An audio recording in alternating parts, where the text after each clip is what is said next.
বাপরে বাপ, এক বালতি কাঁচা নিয়ে উঠলাম ছাদে। এখন এগুলোকে মেলতে হবে। কতগুলো কাঁচা দেখেছো? না না না, এগুলো একটাও হাতে কাচিনি, সব কিন্তু মেশিনে দিয়েছিলাম। আমাদের মেশিনের লোডটা একটু বেশি, তাই একটু বেশি করেই জামা কাপড় দিতে হয়। 4-5 দিন ধরে জ্বরে খুব ভুগেছি, তার কারণে আরোই কিন্তু কাঁচাটা বেশি জমে গেছে। জ্বরের জন্য বলাটা ঠিক ভুল হবে, আমার এমনি সময়েও না কাঁচাটা একটু বেশিই বেরোয়।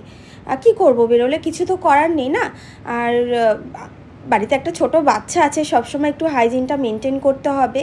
তারপর আমার বেডশিটটাও আমি একদিন পরপর বা দুদিন পরপর চেঞ্জ করি, কেননা তোমাদের আদি যখন ছোট ছিল, মানে আরও ছোট ছিল, তখন ডক্টর সাজেস্ট করেছিলেন যে বেডশিটটা দুদিন পরপর চেঞ্জ করবে, কেননা ওর একটু ঠান্ডার প্রবলেম ছিল ওই কারণে।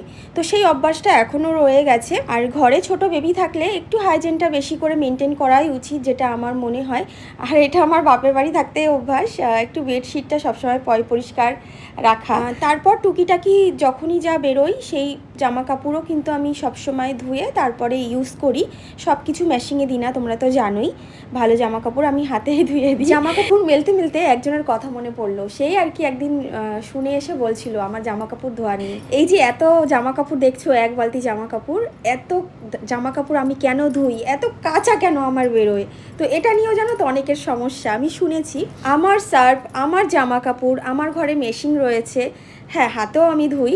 তো আমি যদি ধুতে পারি, তোমাদের কেন এত প্রবলেম